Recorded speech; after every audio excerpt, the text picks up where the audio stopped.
Hmm. Bisa.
Tes 1, 1, 2, 3.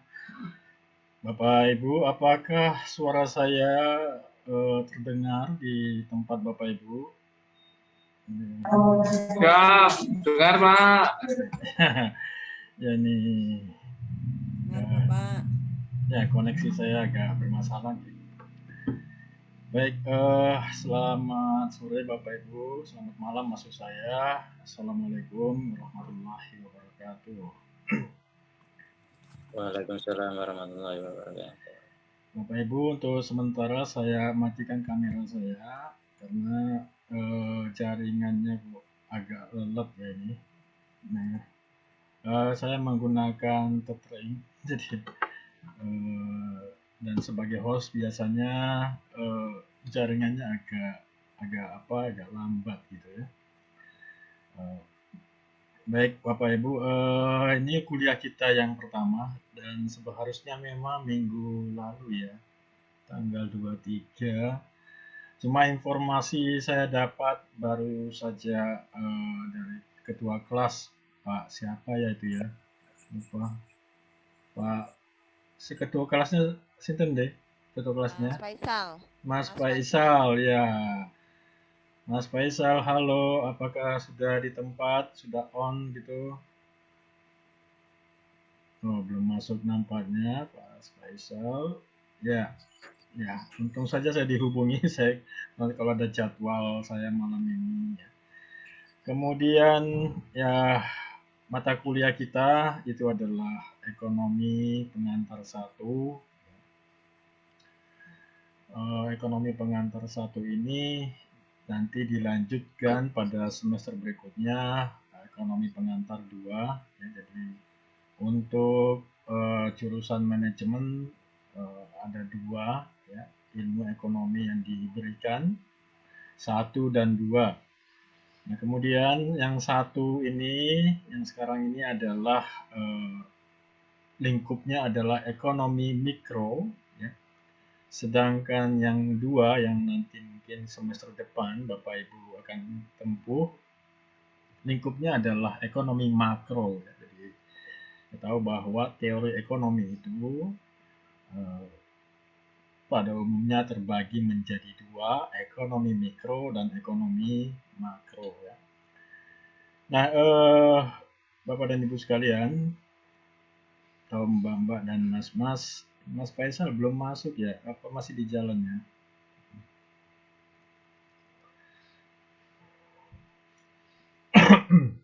Halo Mas Faisal, belum muncul?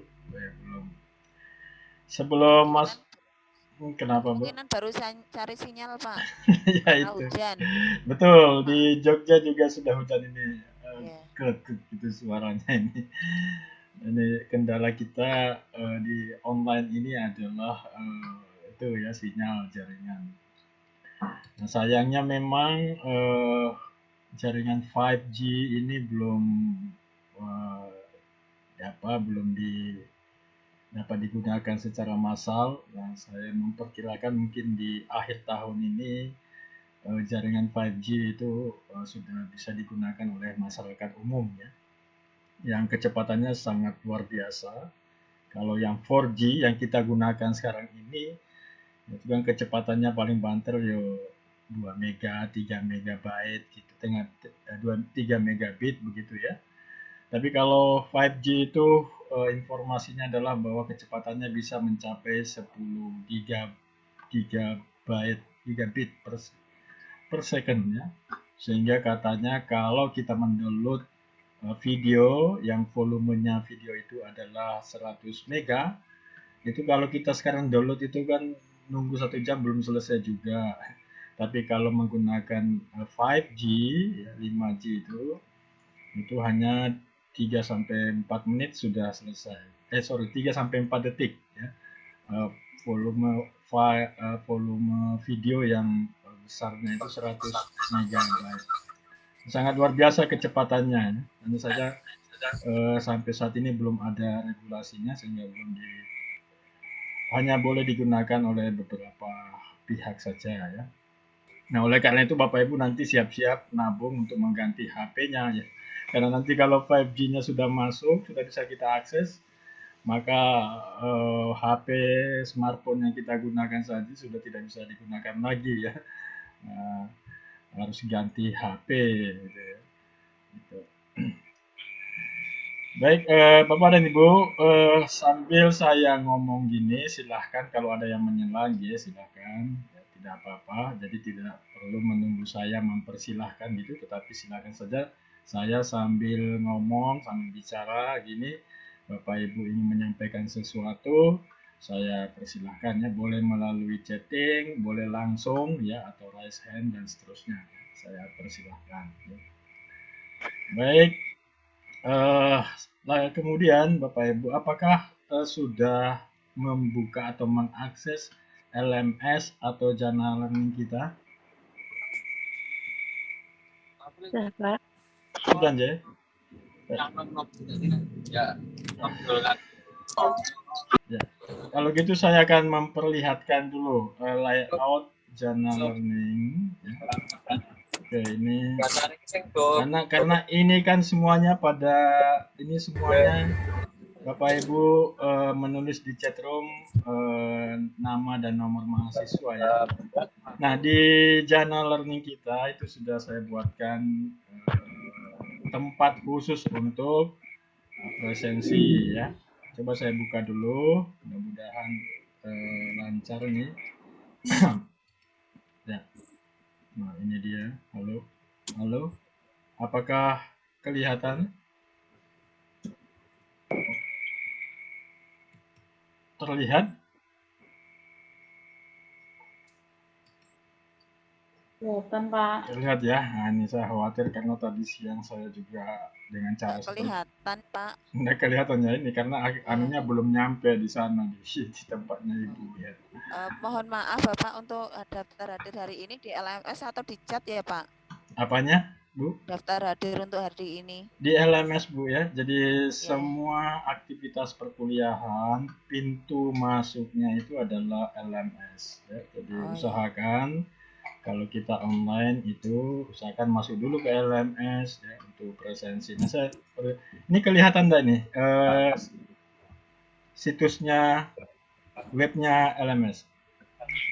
Kelihatan, Pak. Kelihatan ya? Oke, saya pelan-pelan aja supaya ya ini saya masuk ke LMS ya. Mestinya di tempatnya Bapak Ibu juga ada ya.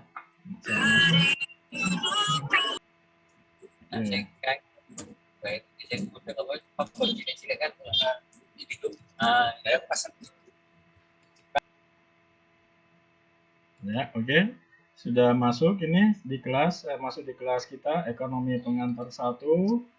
Saya klik ini.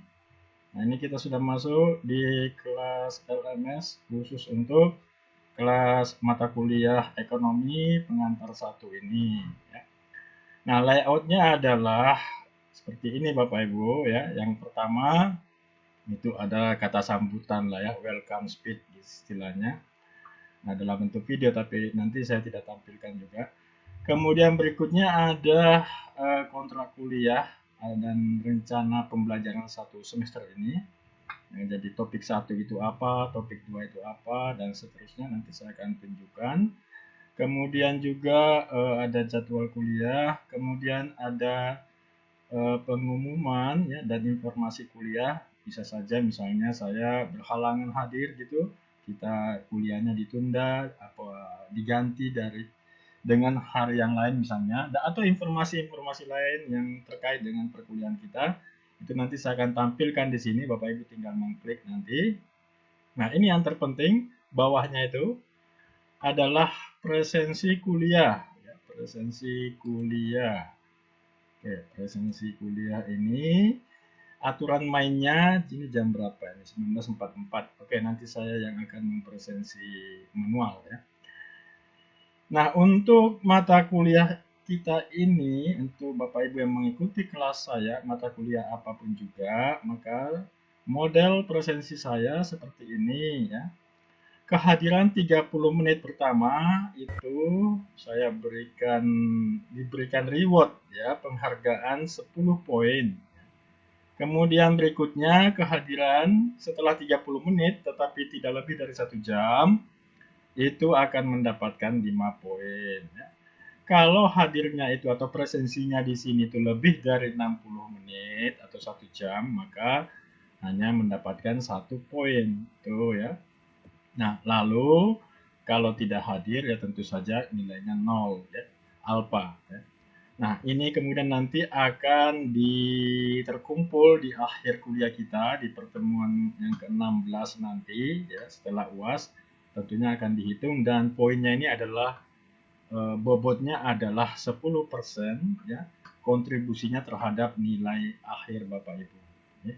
Tuh. Nah, contohnya begini, saya buka ya, saya langsung saja mempresensi karena mungkin tadi belum tahu caranya. Ini, klik saja presensi itu. Ya, cuma saja ini aksesnya agak lambat. Ya, ini kita sudah masuk di dalam halaman presensi ya. Nah, diklik, saya kira itu ada jadwal di situ, presensi ya, jam 7.30. Atau jam 19.30 sampai sesuai dengan jadwal kita jam 21.30 gitu. Ini saya diklik, ini sudah ada yang masuk nih tadi ya, sudah ada yang menggunakan. Ini misalnya ini siapa nih, ini sudah ya, ada Ibu Sumanti, lalu Pak Sunyoto, Pak Fauzan. Ini yang tanggal sekarang, jadi presensi ini akan muncul sesuai dengan jadwalnya ya, sesuai dengan jamnya. Jadi misalnya nanti minggu akan datang, maka presensi yang sekarang ini tidak akan muncul lagi. Pak Fauzan juga sudah, Bapak Seta Aditama juga sudah, Pak Nugroho ya sudah. Nah, tadi sepertinya ada Pak Fajar ya. Halo. Mas Fajar, ada nggak? Saya presensi manual aja di sini. Halo. Halo, ada Pak. Ada ya, saya presensi nggih Pak ya. Ya Pak. Ya, oke, saya manual aja ya. Ini semuanya Pak Yakub, Pak Trianggoro juga sudah. Terus ini Ibu atau Bapak Niva Anjas Permana. Ada Pak Ibu atau Bapak Niva Anjas Permana? Oke, saya lewati. Ada Ibu atau Mbak Winda Apriliana. Winda Apriliana. Hadir, Pak. Hadir ya. Karena hadir sebelum 30 menit, ini saya kasih di sini ya. Jadi pilihannya ada H1, H2, H3. H1 itu 30 menit, H2 itu setelah 30 menit, H3 itu setelah 1 jam. Oke. Kemudian tadi ada Pak atau Mas Sakung Aprianto. Hadirkah malam ini? Mas Sakung? Hadir, Pak. Hadir nggih? Ya, saya klik hadir ya, saya bantu untuk mempresensi. Selanjutnya nanti presensi masing-masing ya. Kemudian Ibu atau Ibu ya, Nami Dianingsi. Hadir, Pak. Hadir nggih Ibu Nami ya, saya klik, saya bantu presensinya. Lalu Bapak Slamet Hermawan. Ada Bapak Slamet Hermawan. Kita lewati. Kemudian ada Ibu Partiningsi. Hadir, Pak. Ya, sepertinya tadi ada, saya lihat. Lalu ada Ibu. Hadir, Pak. Ya, oke, Ibu Partiningsi hadir. Kemudian Bapak Mikael. Mikael atau mestinya Bapak ini ya. Bapak Mikael Rahimi Ardiansa. Ya, kita lewati Bapak Hermawan ada. Oh iya, ya. Oke Pak Michael ya. Kemudian ada Bapak Siapa Hermawan. hadir, Pak? Ya, siapa ini? Hadir. Ya, dengan siapa? Hermawan Santoso. Hermawan Santoso, sip. Oke, saya hadirkan ya. Hermawan. Ya, oke, sudah ya. Siap. Wisnu Saputro ada? Iya. Ada ya? Oke, saya hadirkan. Lalu yang terakhir Nia Suni Ambarwati, Ibu Nia Suni Ambarwati. Ada? Ada ya? Oke, kalau tidak ada saya lewati. Nah, ini Bapak Ibu, jadi nanti minggu depan silahkan presensi. Jadi masuk dulu ke LMS, lalu presensi di LMS. Oke, saya mau tanya Pak, saya kok nggak dipanggil apa nggak masuk Pak ya Pak? Tadi sudah presensi belum Bu? Sudah. Oh gitu, kalau sudah, Ibu, sebentar Bu. Masuknya jam 19.30. Ya, atas nama siapa Bu? Sulastri. Ibu Sulastri, ya sebentar Bu ya. Ibu Sulastri.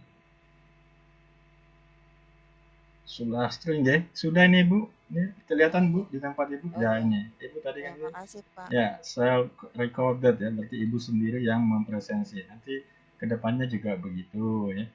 Oke, begitu Bapak Ibu tata kelola perkuliahan kita. Jadi jangan lupa presensi dulu karena presensi ini punya kontribusi terhadap nilai Bapak Ibu ya. Jadi banyak yang pengalaman saya itu nilai ujiannya bagus katanya ya, UASnya bagus, tesnya bagus, tapi kok cuma dapat B. Ini karena tidak presensinya tidak maksimal ya. Oke, nanti akan kita lihat. Nah, selanjutnya Bapak Ibu saya akan membuka kontrak kuliah ini isinya seperti apa ya. Ini ya, saya buka dulu. Mudah-mudahan tidak bermasalah jaringannya.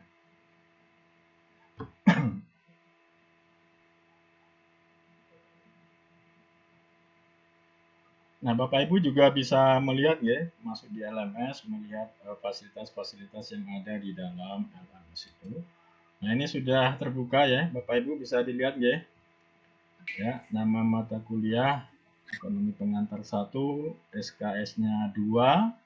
Nah, ini semester 2 ya, kelas C, kelas Wates ya. Nah, Bapak Ibu ini yang paling penting yang ingin saya sampaikan yang ini, yang evaluasi dan komponen penilaian. Jadi ada 4 komponen penilaian akhir. Ya. Yang pertama adalah presensi, itu bobotnya 10%. Ya. Kemudian tugas terstruktur itu 20%. Kemudian UTS dan UAS itu masing-masing 35%. Jadi totalnya 100%. Nah, kemudian nilai akhir kita itu dikonversi ke dalam huruf A, B, C, D, dan seterusnya. Ya, nilai yang paling tinggi adalah A, bobotnya itu 4, IP-nya ya. Nah, kalau Bapak Ibu menginginkan mendapatkan nilai A, maka Bapak Ibu harus mengumpulkan poin itu 80 sampai 100. A minus itu 76 sampai 79. Kemudian ada B plus itu 72 sampai 75 poin. Lalu ada B 68 poin sampai 71 poin. Dan seterusnya seperti itu ya. Ini Bapak Ibu bisa mendownload. Nah, inilah ketentuan-ketentuan kita selama perkuliahan. Harapan saya di kelas ini itu ya kalau bisa A semua ya. Bisa nggak A semua? Bisa Pak. Amin. Amin. Maksudnya amin ya. Ya asal jangan hapus saja ya. Ya. Harapan kita seperti itu ya. Kenapa untuk mendapatkan nilai seperti itu yang maksimal itu, maka tentu saja semua proses ini harus kita lalui ya. Nah, tadi saya beri contoh misalnya kasus angkatan yang lama yang kemarin, Pak UTS saya rasanya kok nilainya bagus ya. UAS saya juga bagus, iya betul, tetapi Anda tidak mengerjakan tugas-tugas, aktivitas-aktivitas ya. Lalu presensinya juga banyak yang bolong-bolong, ya tentu saja tidak bisa maksimal nilainya ya. Di sini sudah ada ketentuannya ya, maksimal ya dapat B gitu ya. Karena kalau UTS dan UAS kita jumlahkan itu poinnya hanya 70 saja ya, 70 poin. Nah, kemudian ketentuan yang lain di sini mahasiswa itu diharapkan minimal presensinya itu 70% dari total kita melakukan perkuliahan. Jika kurang dari 70%, maka ketentuan dari fakultas itu maksimal nilainya C. Itu ya, bisa dipahami. Nah, itulah aturan main kita, Bapak dan Ibu sekalian. Jadi, transparansi, keterbukaan, ini kita seperti ini. Demikian juga nanti nilai-nilai tugas, nilai presensi, nilai UTS atau UAS, itu nanti langsung Bapak Ibu bisa mengetahui. Ya. Saya memberikan nilai, kemudian nanti akan terkirim ke HP-nya Bapak Ibu ya, melalui LMS nanti.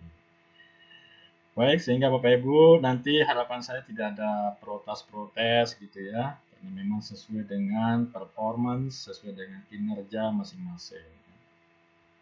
Nah, selanjutnya di dalam kontrak kuliah ini ada beberapa topik nanti yang kita akan bahas ya, sesuai dengan ketentuan. Memang ada 16 kali kita harus ketemuan begitu ya, perkuliahan. 2 kali untuk ujian, 14 kalinya adalah tatap muka atau tatap maya. Ya. Nah, artinya ada 14 topik. Ya. Ini topiknya, pertama hari ini kita akan membahas sedikit mengenai pendahuluan, ya, kaitannya dengan ruang lingkup ilmu ekonomi. Ya. Kemudian juga berikutnya topiknya adalah teori permintaan dan penawaran. Kemudian ada keseimbangan harga ya, dan seterusnya ya.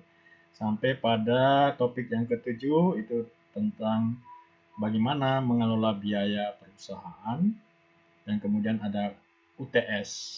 Nah, dan selanjutnya setelah UTS kita akan membahas, mendiskusikan mengenai struktur pasar ya.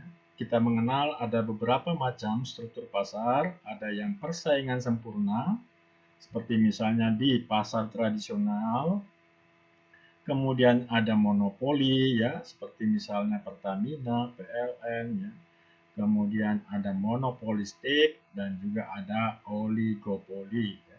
Ini semua nanti kita akan bahas ya, sampai kepada topik yang menarik juga adalah game teori ya, bagaimana teori ini kita gunakan di dalam bersaing dengan organisasi atau perusahaan yang lain. Nah, demikian Bapak Ibu, sementara bukunya itu Bapak Ibu bisa membaca bukunya Menkyu, ya, Menkyu, Pengantar Ekonomi Mikro, lalu juga bukunya Samuelson, ya, Paul Samuelson juga bisa dibaca, ya. Atau buku-buku yang lain, tidak harus buku yang ini. Baik, sampai di sini adakah yang ingin Bapak Ibu tanyakan atau mungkin ada yang belum jelas? Saya persilahkan, terutama kepada ketua kelasnya, Mas Faisal. Ya, saya mau tanya dulu ya. Ini model kuliahnya gimana ini? Karena kan biasanya kelas Wates itu ada perlakuan khusus. Apakah kita tatap maya tiap minggu? Halo, Pak Halo Isa. Pak. Ya, silakan Pak Bu Sapani Sulastri. Silakan. Iya, biasanya kami derek Bapak dosen. Kalau itu biasanya diumumkan yang semester 1 kan biasanya kami nanya, tapi mohon maaf Bapak karena yang semester 2 itu kami derek saja. Kalau Bapak mengumumkan 2 jam sebelumnya tatap maya atau mandiri, kami derek Bapak. Oh, ngerti nggih, nggih. Bapak Jadi umumkan sebelumnya. Oh, begitu. Kesepakatan ya ini, Ya, kesepakatan ya. Ya. jadi lewat LMS atau Zoom kami derek saja. Oh, gitu. Ya. Jadi tadi ada yang saya ketinggalan menyampaikan, universitas ini ada di ini di LMS juga. Ya, Bapak Ibu bisa membaca di bagian item pengumuman. Ya. Jadi universitas sudah memberikan pedoman kepada dosen untuk perkuliahan semester genap ini, untuk setiap kali tatap maya ataupun tatap muka itu maksimal durasinya ya 1 jam ya, 60 menit. Ya lebih sedikit mungkin tidak apa-apa ya. Meskipun SKS-nya 2 atau 3, kalau SKS-nya 2 itu kan mestinya 100 menit ya. Kalau SKS-nya 3 mestinya 150 menit ya. Untuk tatap maya atau tatap muka langsung.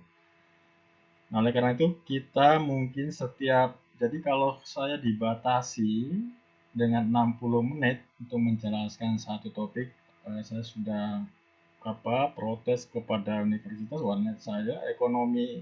Kalau fakultas hukum mungkin nggak apa-apa ya, tapi kalau ekonomi itu kan harus menjelaskan juga angka-angka, menjelaskan grafik dan lain sebagainya, dan waktu 1 jam itu atau 60 menit itu rasanya nggak cukup gitu ya. Dan kemudian di buku panduan itu juga diminta untuk tatap maya itu maksimal hanya 7 kali begitu. Nah, mana saya kalau saya sih maunya setiap minggu ya, untuk mengcover semua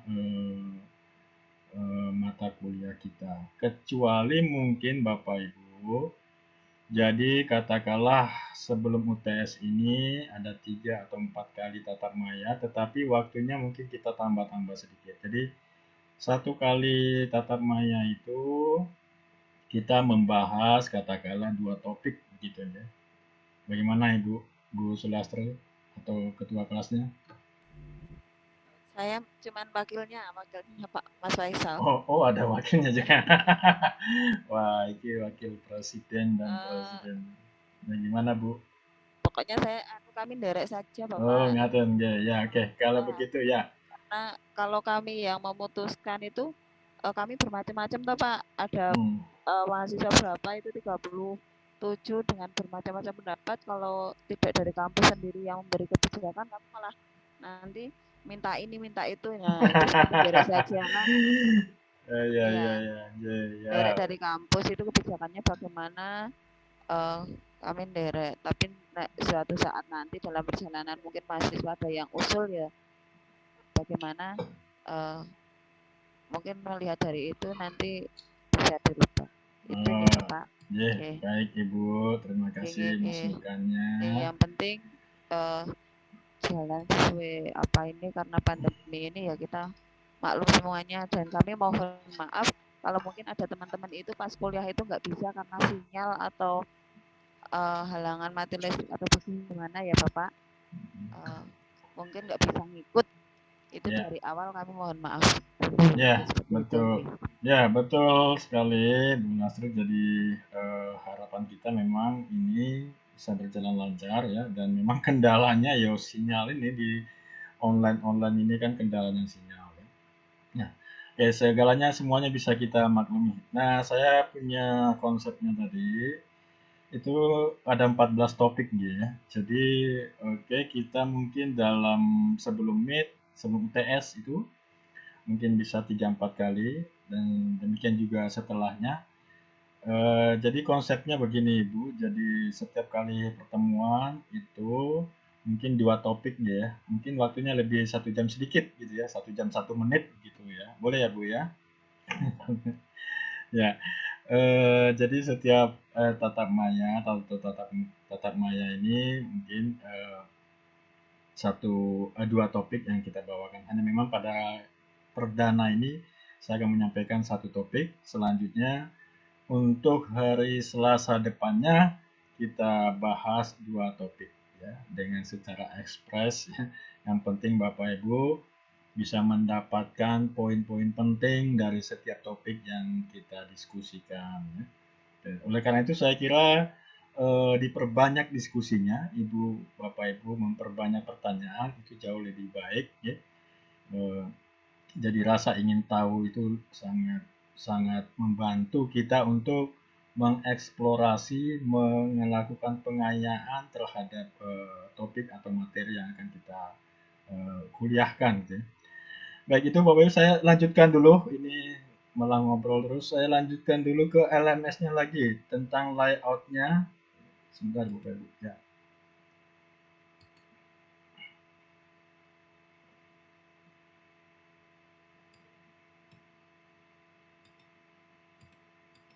Ya, ini sudah kelihatan LMS-nya ya, tadi kontrak kuliah. Saya akan kembali ke awal.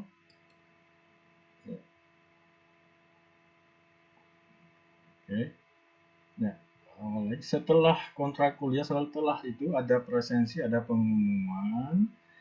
Nah, setelah masuk dari situ, nanti ada selanjutnya. Ya, selanjutnya ada topik atau materi yang akan disampaikan pada tatap muka sesuai dengan jadwal. Nah, misalnya yang pertama ini bermasalah ini. Saya refresh dulu. Mudah-mudahan di tempatnya Bapak Ibu tidak bermasalah. Oke. Ya. Bisa kelihatan. Nah, sebagai contoh misalnya Bapak Ibu, materi kita hari ini itu adalah pendahuluan, ya, introduction di ruang lingkup ilmu ekonomi. Nah, di situ akan ada deskripsi atau penjelasan singkat tentang topik yang akan kita bahas. Selain penjelasan singkat, nah sebagai contoh dalam topik 1 ini dikatakan bahwa di dalam topik ini akan kita pelajari tentang kenapa atau mengapa ada ilmu ekonomi, ya, dan seterusnya, ya. Mengapa kita harus mempelajari ilmu ekonomi dan seterusnya. Kemudian setelah deskripsi itu ada tujuan pembelajaran atau capaian pembelajaran. Ya. Tuh. Nah, ini materinya, pendahuluannya. Nah, kemudian ini kok saya setting dulu, ya, sebentar. Nah, kemudian di dalam pendahuluan, di bawahnya, di dalam bawah pendahuluan itu, ya, atau katakanlah sampulnya, situ saya menyertakan beberapa bahan kuliah kita terkait dengan topik yang kita akan bahas. Pertama ada modul atau e-book, ya, silakan dilihat, di-download ataupun dibaca-baca melalui internet ini modulnya. Lalu ada slide. Kemudian materi berikutnya ada video pengayaan atau video pembelajaran untuk menambah wawasan kita terkait topik yang kita bahas, ya. Nah, Bapak Ibu, video ini saya ambil dari YouTube, ya. Nah, silahkan, ini hanya menstimulan Bapak Ibu untuk mendalami lebih jauh materi ini, ya. Silahkan kalau ingin lebih banyak, ingin lebih mengerti lebih dalam mengenai ilmu ekonomi, di YouTube banyak sekali video-video yang membahas mengenai ilmu ekonomi. Nah, berikutnya ada aktivitas atau tugas yang Bapak Ibu harus selesaikan dalam 1 minggu ke depan. Untuk kali ini ada 2. Yang pertama adalah melakukan review atau rangkuman, gampangannya gitu, ya, rangkuman terhadap poin-poin penting yang ada di dalam topik 1 atau topik yang telah kita kuliahkan, ya. Nah, rangkuman ini Bapak Ibu tinggal klik, itu nanti tidak dalam bentuk tertulis Bapak Ibu, tetapi dalam bentuk voice, ya. Selama ini mungkin biasanya dengan tertulis, ya, atau diketik. Nah, ini saya jawaban atau hasil rangkuman dari Bapak Ibu itu direkam ya dalam format voice atau suara. Maksimal filenya itu adalah 5 MB. Kalau lebih bisa dikompres, silahkan nanti mendownload di Play Store. Itu ada audio converter ya, bisa dikonversi ke MP3 atau ke OGG begitu ya. Oke. Nah, lalu hasil file itu setelah hasil rekaman dalam bentuk file itu diunggah ke sini Bapak Ibu ya. Langsung diunggah ke sini. Oke. Nah, ini tentu saja maksimal kita tunggu 1 hari sebelum, paling tidak 1 hari sebelum kuliah atau topik berikutnya. Ya? Jadi tidak dalam bentuk tertulis, tidak diketik, ya, tetapi dalam bentuk suara, ya, dalam bentuk voice. Oke. Nah, berikutnya aktivitas lainnya ini adalah kuis. Ya, silakan ini untuk mengasah, untuk mengingatkan kembali ya perkuliahan topik atau materi perkuliahan kita. Nah, Bapak Ibu tinggal klik kuis ini. Nah, sebagai contoh misalnya, saya coba ya, diklik. Ya.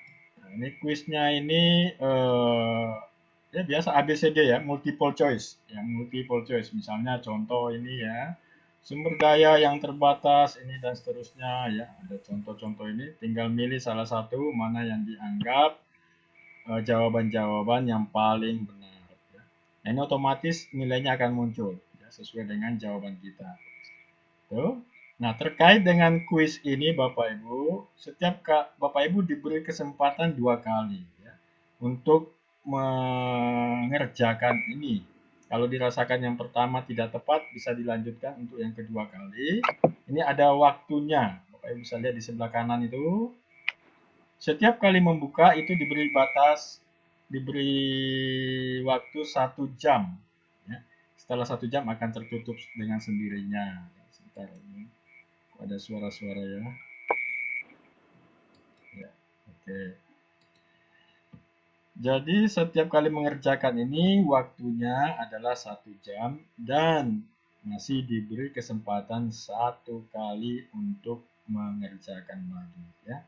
Kalau dirasakan ada jawaban yang tidak atau yang meragukan. Nah, demikian ya. Jadi silakan Bapak Ibu dijawab, diisi ya. Saya kembali lagi. Nah, sampai di sini adakah yang ingin ditanyakan? Saya persilahkan.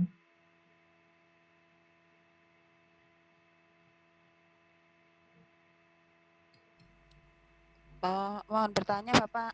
Ya, silakan ini dengan Bu Lastri ya, silakan Bu.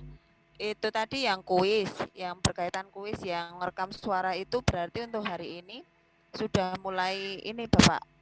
Jadi hari ini kan ada Tata Maya, terus hasilnya kita rekam, terus diupload sebelumnya Tata Maya minggu depan atau bagaimana? Yang apa? Yang rekaman. Oh ya. Ya sudah. Yang rekaman. Ya, jadi polanya seperti itu. Setelah kuliah kita itu silahkan dikerjakan atau diselesaikan aktivitas. Misalnya tadi merangkum ya, rangkuman itu ya dengan suara bukan dengan tulisan. Ya, langsung diupload ya. Langsung diupload di situ ya. Nanti ada petunjuknya. Berarti ini Bapak menerangkan di sini kan kami itu caranya nggak kepo orang apa enggaknya itu direkam Bapak. Ya. Terus diupload di sini. Tugas yang berarti sehari sebelum minggu depan, berarti hari Senin sudah diupload gitu ya Pak? Ya, sebisa mungkin hari Senin. Maksimal gitu, maksimal. Ya, sebaiknya. Oh, sebaiknya. Oh ya. Jadi kita juga belajar untuk disiplin dan bertanggung jawab itu kan. Kenapa demikian Bapak Ibu? Demikian juga dengan kuis-kuis ya, diselesaikan kalau bisa 1 hari sebelum kuliah berikutnya. Mengapa demikian? Karena sistem pendidikan tinggi kita itu menggunakan apa yang disebut dengan SKS, ya, sistem kredit semester. Ya. Yang satuannya adalah SKS. Satuan itu kayak rupiah, kilogram. Ya. Satuannya adalah SKS. SKS itu adalah satuan kredit semester. Nah, contoh mata kuliah ini, saya tidak tahu apakah Bapak Ibu sudah pernah dijelaskan oleh jurusan atau oleh dosen yang lain, ya, tapi kalaupun sudah, alhamdulillah ya, saya jelaskan kembali. Apa sih makna SKS itu? Satu SKS itu Bapak Ibu, nilainya adalah 3 jam. Jadi mata kuliah ini kan 2 SKS. Bapak Ibu kalau ingin menguasai mata kuliah ini untuk satu topik, maka Bapak Ibu harus mengalokasikan waktunya sebanyak 6 jam dalam 1 minggu. Oke, dalam 1 minggu itu Bapak Ibu ngobok-ngobok ini mata kuliah ini, topik ini ya. Gitu. Nah, 6 jam itu terbagi 2. Tadi 2 SKS ya, 1 SKS itu 3 jam. Jadi kalau 2 SKS itu 6 jam. Nah, 6 jam itu terbagi 2. 2 jam pertama ya itu adalah tatap muka atau tatap maya seperti ini harusnya ya. 1 jamnya tatap maya atau tatap muka itu nilai setara dengan 50 menit. Ya, jadi 100 menit harusnya ya. Nah, 2 jam berikutnya itu adalah menyelesaikan tugas-tugas terstruktur dalam 1 minggu ya, dalam 1 minggu ini. Kemudian 2 jam ketiga itu adalah menambah wawasan ya, entah itu dengan membaca, dengan menonton TV, dengan apalah ya, diskusi dan sebagainya. Ya, jadi 6 jam itu dalam 1 minggu Bapak Ibu harus mengalokasikan ya, 2 jam untuk tatap muka berkomunikasi dengan dosen pembimbing atau dengan pembimbing begitu ya. 4 jam selebihnya ya menyelesaikan tugas-tugas dan menambah wawasan itu dalam 1 minggu. Itulah sebetulnya filosofi dari model atau sistem pendidikan tinggi kita ya, yang model SKS itu ya. Jadi kalau dalam 1 semester ini Bapak Ibu mengambil 24 SKS misalnya ya, karena pengen cepat lulus 24 SKS itu artinya 72 jam ya, dalam 1 minggu itu Bapak Ibu harus mengalokasikan waktu ya, 72 jam karena 24 SKS kan ya, mengalokasikan waktu untuk mengobok-obok itu mata kuliah yang Bapak Ibu ambil ya. Itulah. Nah, hanya saja kita ya namanya juga orang Indonesia gitu ya. Ya gitu, SKS bukan singkatan dari sistem kredit semester tetapi apa? Sistem kebut semalam. Lah ya itulah kita ya. Orang Indonesia kayaknya gitulah ya. Nah, kadang-kadang sistemnya sudah bagus, tetapi pelaksanaannya yang kurang tepat ya. Jadi filosofinya seperti itu Bapak Ibu, yang disebut dengan sistem SKS. Jadi beban satu mata kuliah itu 2 SKS, maka itu setara dengan 6 jam dalam 1 minggu. Itu bagi mereka yang ambil mata kuliah itu harus mengalokasikan waktunya. Seperti itu ya. Namun kita bisa memaklumi kita ini budaya kita belum bisa semaksimal itu. Oke, itu cuap-cuapnya. Mungkin Bapak Ibu yang lain silakan kalau ada yang ingin ditanyakan.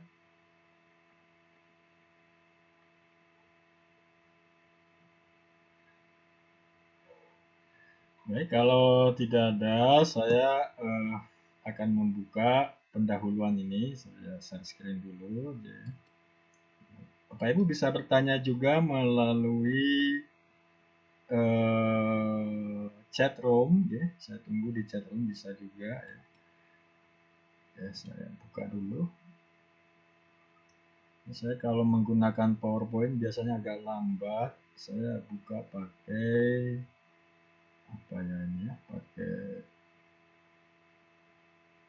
sebentar ya Bapak. Tidak apa-apa pakai PowerPoint.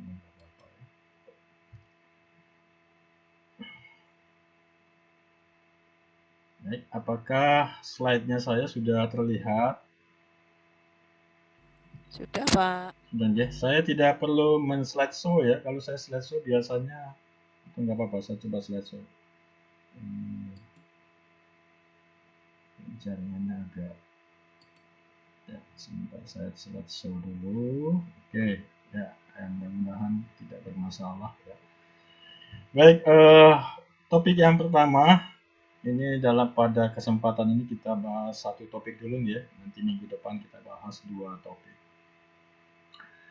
Nah, yang pertama adalah saya ingin mengenalkan tentang ilmu ekonomi.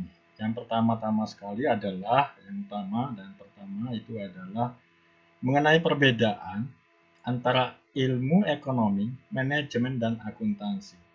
Apakah ada di antara Bapak Ibu yang menganggap bahwa manajemen, ini kan jurusan manajemen ya, jurusan manajemen yang Bapak pilih sekarang ini itu adalah ilmu ekonomi?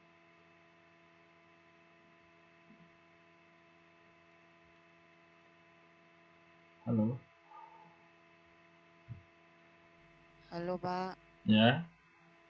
dengar Pak, dengar. Oh, dengar. Iya. Oke, saya lanjut aja. Jadi, Bapak Ibu, kita di Indonesia itu ada salah kaprah ya. Karena memang di awal-awal perguruan tinggi di Indonesia itu menggunakan istilah fakultas ekonomi. Ya. Kemudian berkembang di dalamnya itu ada manajemen, ada akuntansi yang sudah kita anggap itu bagian dari ilmu ekonomi atau itu adalah ilmu ekonomi. Padahal sesungguhnya akuntansi, manajemen, dan ekonomi itu 3 hal yang berbeda ya. Oke, Pak Nugroho, Agus silakan kalau ingin bertanya atau bisa lewat chat, kalau tidak silakan Pak.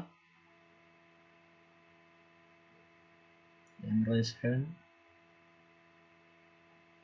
Kepencet ini ya, kepencet. Nah, manajemen itu adalah ilmu bisnis, ya, ilmu untuk mengelola atau memanage suatu organisasi atau perusahaan, ya, baik dari sisi sumber daya manusianya yang kita biasa kenal dengan HRD, ya, manajemen human resources, ya. Kemudian dari sisi manajemen keuangan yang kita kenal dengan istilah manajemen keuangan, keuangan perusahaan atau keuangan organisasi, atau manajemen operasional ya, ataupun apalagi yang lain tuh, manajemen keuangan, sumber daya manusia, kemudian apalagi ya manajemen itu ya, ada 4 kalau tidak salah. Itu tentunya diperuntukkan bagi perusahaan atau organisasi ya, organisasi nirlaba maupun organisasi laba ya. Demikian juga dengan akuntansi. Akuntansi itu objeknya adalah organisasi atau perusahaan ya, atau individu ya, yang lingkupnya adalah terkait dengan pencatatan transaksi-transaksi yang berkaitan dengan keuangan sebuah perusahaan atau organisasi yang ujungnya adalah pembuatan laporan keuangan. Gitu. Kalau perusahaan disebut dengan laporan neraca atau rugi laba atau laporan modal atau laporan arus kas, itulah laporan keuangan yang harus dibuat oleh orang akuntansi, gitu ya. Sementara manajemen juga demikian, manajemen yang mengelola sumber daya manusianya, mengelola karyawannya, mengelola penggajian, ya, mengelola strategi perusahaan, apakah ini menambah cabang atau tidak, meningkatkan produksi atau tidak, gitu, memecat karyawan atau tidak, gitu ya. Lalu mengelola keuangannya, manajemen keuangannya, apakah akan melakukan investasi jangka panjang atau jangka pendek, gitu ya. Nah, di sisi lain ada ilmu ekonomi. Ya. Ilmu ekonomi adalah berbeda dengan manajemen dan keuangan. Kalau kita bicara soal inflasi, soal tingkat pengangguran, tingkat kemiskinan, tingkat pertumbuhan ekonomi, menarik investasi, asal bukan investasi miras, ya, dan lain-lain yang bersifat makro, yang bersifat nasional, ya, terkait dengan valuta asing, ya, kurs mata uang kita, rupiah dan seterusnya, tingkat suku bunga dan seterusnya, itu bicara soal ilmu, itu adalah lingkup ilmu ekonomi. Oke, bisa ditangkap ya. Nah, jadi kemudian apa sih hubungannya antara ilmu ekonomi dengan manajemen dan akuntansi? Orang manajemen dan akuntansi itu membutuhkan ilmu ekonomi ya sebagai bahan di dalam pengambilan keputusan. Ya, sebagai contoh misalnya, ya, seorang manajer perusahaan atau seorang manajer organisasi ya, akan membuka cabang ya, di suatu tempat. Ya.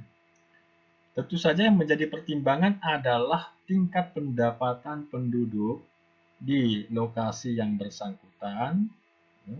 Kemudian juga tingkat pengangguran, tingkat inflasi, ya, dan seterusnya. Nah, itulah yang menjadi salah satu pertimbangan ya, manajer perusahaan untuk melakukan ekspansi, misalnya saja tadi membuka cabang. Ya. Jadi hubungannya seperti itu, Bapak Ibu ya. Nah, itulah makanya penting bagi orang manajemen dan akuntansi untuk mengetahui ilmu ekonomi meskipun tidak secara keseluruhan, tapi hanya pada hal-hal yang berkaitan dengan operasional perusahaan. Ya. Bisa dipahami, jadi ilmu ekonomi itu bersifat makro. Ya. Nah, di dalam topik ini, pertama akan kita bahas landasan dan definisi ekonomi, kemudian masalah pokok ekonomi, klasifikasi ilmu ekonomi, dan sejarah perkembangan ilmu ekonomi. Ya. Nah, lanjutan daripada mata kuliah ini, ya, ini adalah ekonomi pengantar 1, ya, itu adalah ekonomi, membahas mengenai ekonomi mikro. Lanjutannya adalah nanti Bapak Ibu akan mendapatkan mata kuliah ekonomi manajerial. Ya. Jadi ini adalah basic atau dasar untuk kemudian mempelajari lebih jauh tentang ekonomi manajerial, yaitu ilmu ekonomi yang dimanfaatkan atau teori-teori ekonomi yang digunakan oleh para manajer ya, di dalam mengambil keputusan organisasi atau keputusan strategik perusahaan. Ya. Baik, saya akan lanjut. Kita mulai dengan landasan dan definisi ekonomi.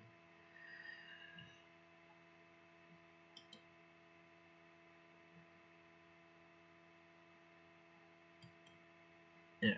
Yang pertama adalah bahwa mengapa perlu adanya atau mengapa ilmu ekonomi muncul, ya, ada. Ini tidak lain karena satu alasannya adalah itu karena kebutuhan manusia yang tidak terbatas. Ini kita masih bicara soal kebutuhan. Ya. Apalagi kalau kita bicara soal keinginan, ya. Wants. Keinginan itu sangat-sangat tidak terbatas. Kebutuhan manusia tak terbatas. Ya. Banyak sekali kebutuhan dari yang primer, kemudian yang sekunder, kemudian yang tersier.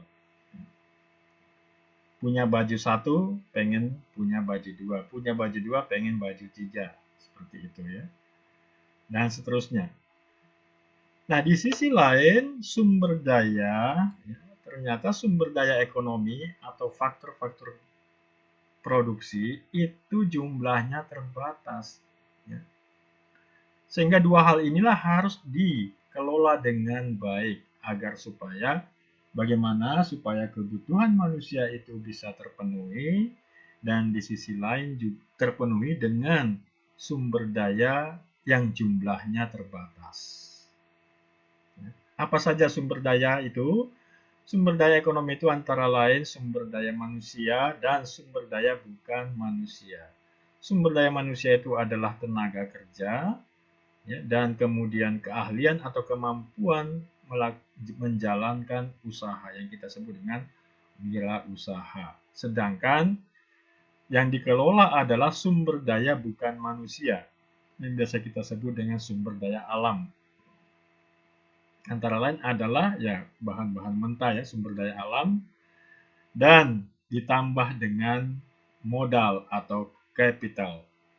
Oke. Nah, ini jumlahnya terbatas. Ya. Nah, kemudian saya lanjut. Berdasarkan alasan-alasan yang tadi, maka beberapa ahli kemudian merumuskan apa yang dimaksud dengan ilmu ekonomi. Nah, sesungguhnya pertama kali ilmu ekonomi itu dipelajari secara modern itu ketika Adam Smith. Ya, Adam Smith ini adalah disebut juga sebagai bapak ekonomi pada abad ke-18. Itu meluncurkan sebuah buku yang disebut dengan Wealth of Nation, kesejahteraan bangsa. Itulah sebabnya Adam Smith dianggap sebagai bapak ekonomi karena di dalam bukunya inilah dibahas berbagai ya persoalan-persoalan, permasalahan-permasalahan dan rumusan-rumusan bagaimana memecahkan persoalan-persoalan ekonomi itu. Meskipun sesungguhnya Adam Smith ini adalah seorang filsuf, ya, filsuf, ya. Bukan ekonom sebetulnya. Ya. Nah, menurut Adam Smith, ilmu ekonomi itu adalah ilmu yang mempelajari tentang kegiatan produksi dan pertukaran barang atau jasa ya, antar anggota masyarakat. Nah, kita seperti yang kita jalani sekarang ini. Ditambahkan lagi oleh Adam Smith bahwa ilmu ekonomi itu menganalisis perilaku ya variabel-variabel ekonomi seperti misalnya variabel harga. Kenapa kok harga tempe, tahu itu meningkat ya minggu yang lalu misalnya ya. Apa penyebabnya?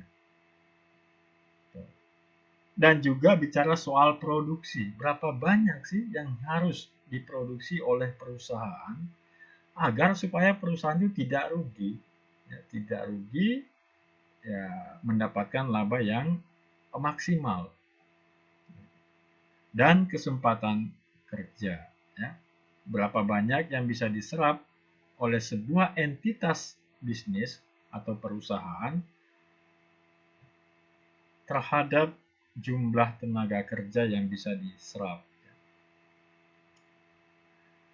Nah, hal ini diperlukan bagi pemerintah dalam merumuskan kebijakan perekonomian. Jadi, saya ulangi lagi Bapak Ibu.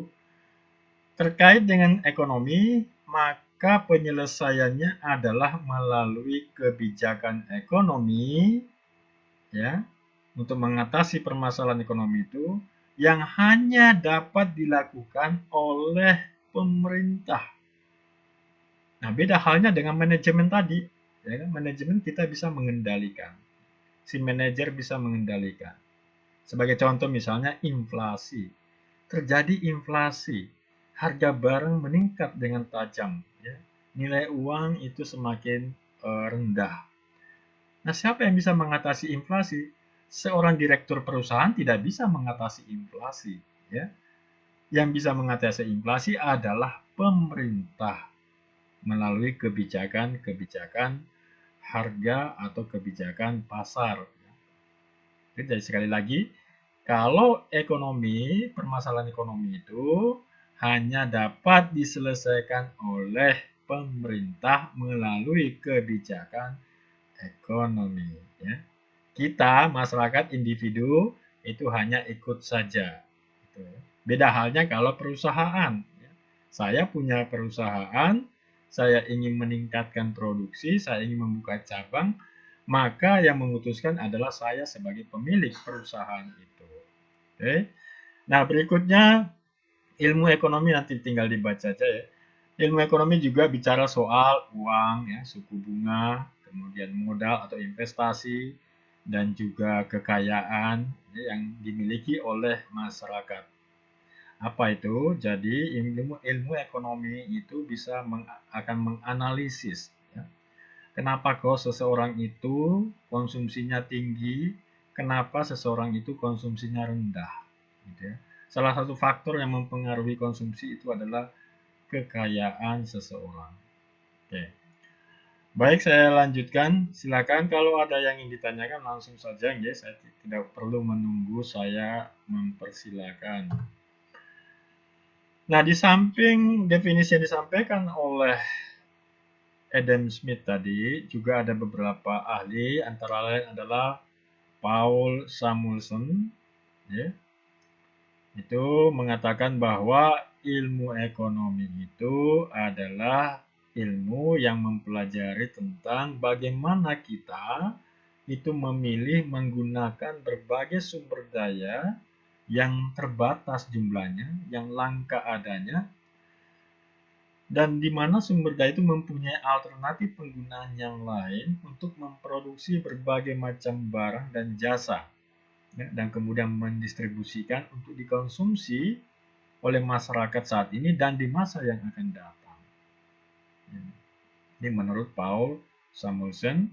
Jadi pengertian ekonomi sudah lebih luas, ya, sudah lebih luas daripada apa yang disampaikan oleh Adam Smith tadi. Nah, juga beberapa pendapat yang lain, ya, yang bersifat umum. Ada yang mengatakan bahwa ilmu ekonomi itu adalah ilmu yang mempelajari tentang efisiensi, ya, penghematan dalam menggunakan sumber daya dengan cara yang sebaik-baiknya.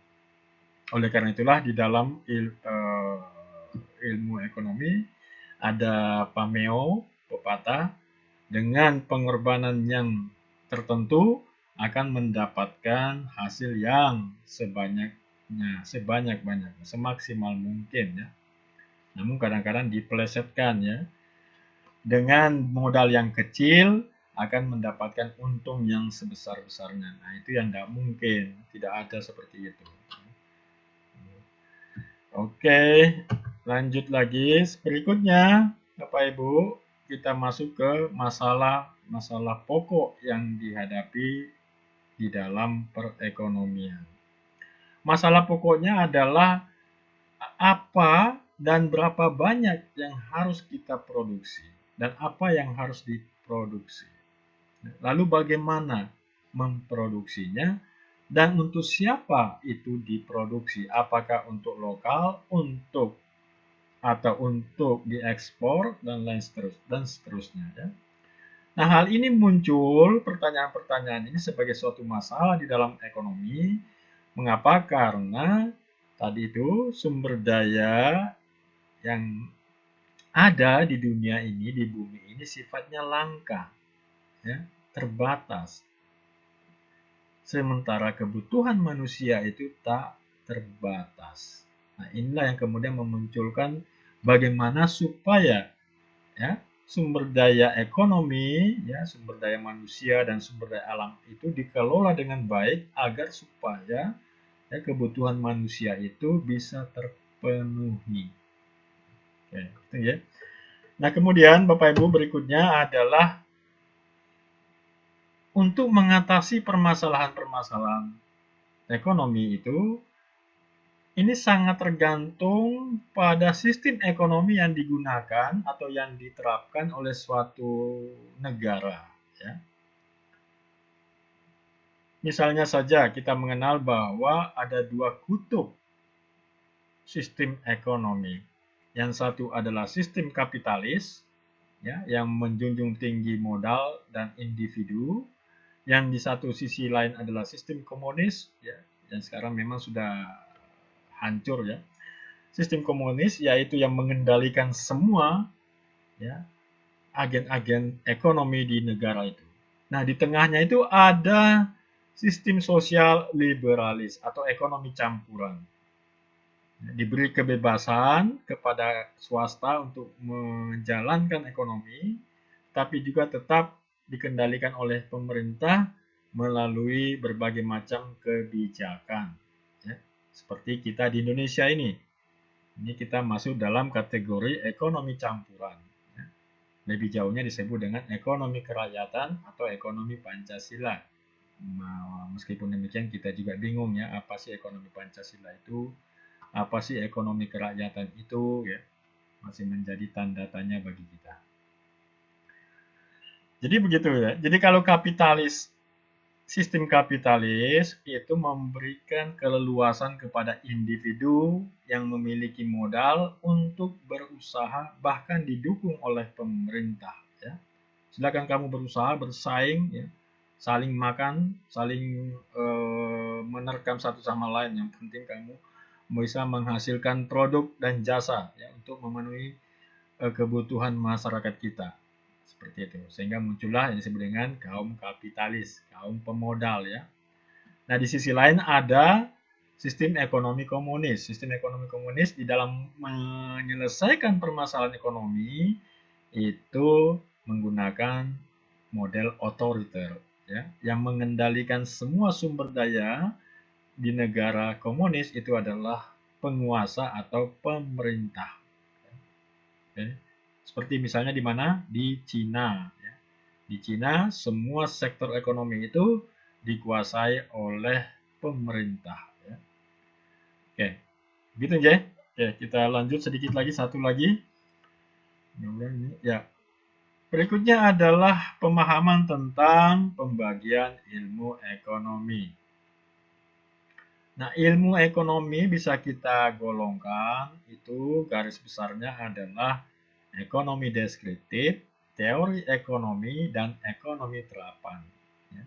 Ekonomi deskriptif ini itu menangkap fenomena-fenomena, mempelajari fenomena-fenomena, ya, gejala-gejala ekonomi yang muncul di masyarakat. Kemudian dari fenomena-fenomena atau gejala-gejala ekonomi itu dijadikan patokan, dijadikan rumusan kebijakan oleh pemerintah. Ya, ini masuk di dalam kategori ekonomi terapan. Ya, jadi ekonomi terapan ini adalah kebijakan ekonomi. Itu ya.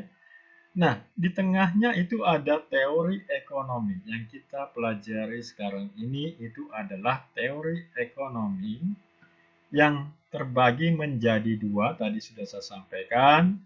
Ada ekonomi makro, ada ekonomi mikro. Oke. Apa sih perbedaannya? Ekonomi makro itu mempelajari gejala-gejala atau fenomena ekonomi yang secara keseluruhan, agregat, bersifat makro, ya, bersifat nasional. Misalnya saja soal APBN, soal defisit APBN, soal inflasi tadi ya, soal pertumbuhan ekonomi, ya, itu ekonomi makro.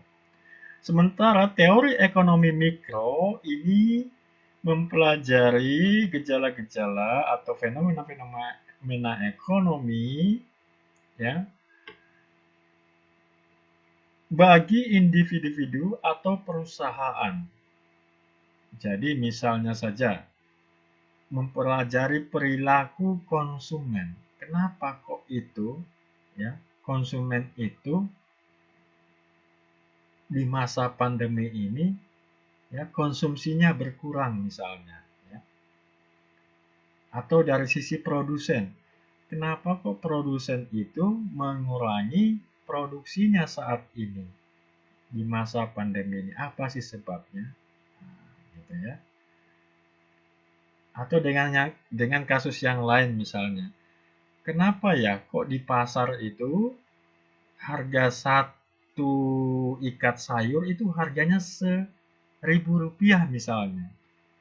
Siapa yang menentukan tingkat harga itu? Nah, inilah yang dipelajari di dalam ekonomi mikro yang saat ini kita diskusikan ya. Baik Bapak Ibu, itu saya kira pertemuan awal ya, pemahaman secara umum mengenai ilmu ekonomi sebelum nanti kita masuk ke dalam lebih jauh tentang teori ekonomi mikro. Ya. Saya persilakan kalau ada yang ingin disampaikan, didiskusikan, atau ingin diketahui lebih lanjut. Kita tadi jam 19.30. Ini sudah jam 20.43 berarti Bisa 5 menit atau 10 menit lagi. Saya persilakan Bapak Ibu, ada yang ingin didiskusikan mungkin?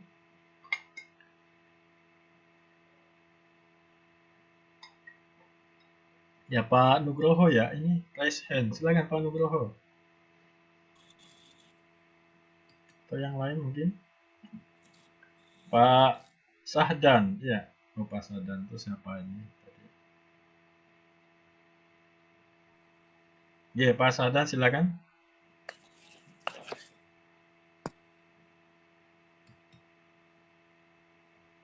Ya. Jelas nggak ya apa yang saya sampaikan? Jelas tapi bingung Pak. Oh iya sama. Monggo Pak Sahdan. Pak Sahdan sepertinya ingin Pak Sahdan Dani. Silakan Pak.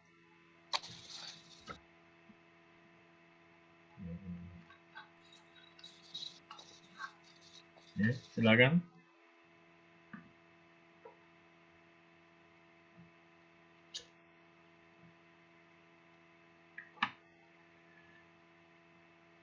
Atau Ibu Jujuk ya, Ibu Jujuk Nelly.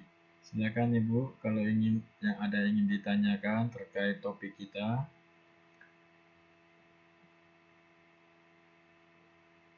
Cukup jelas ya apa yang saya sampaikan tadi. Kalau cukup, saya kira kita bisa akhiri tatap muka kita yang perdana ini ya. Baik, Ibu dan Bapak sekalian, karena dirasa cukup dan waktu juga sudah menjelang pukul 21, saya kira kita akhiri sampai di sini ya tatap muka pertama kita ini. Dan sekali lagi kita untuk Selasa depan tetap jam 7.30 dan insya Allah nanti saya akan menyampaikan 2 topik ya terkait dengan mata kuliah kita. Baik, terima kasih atas perhatian dari Ibu dan Bapak sekalian ya. Silakan di materi kuliah bisa dilihat di dalam LMS kita. Demikian juga dengan tugas-tugas bisa dilihat di LMS kita. Terima kasih, selamat malam semuanya, salam sehat. Assalamualaikum warahmatullahi wabarakatuh. Waalaikumsalam warahmatullahi wabarakatuh.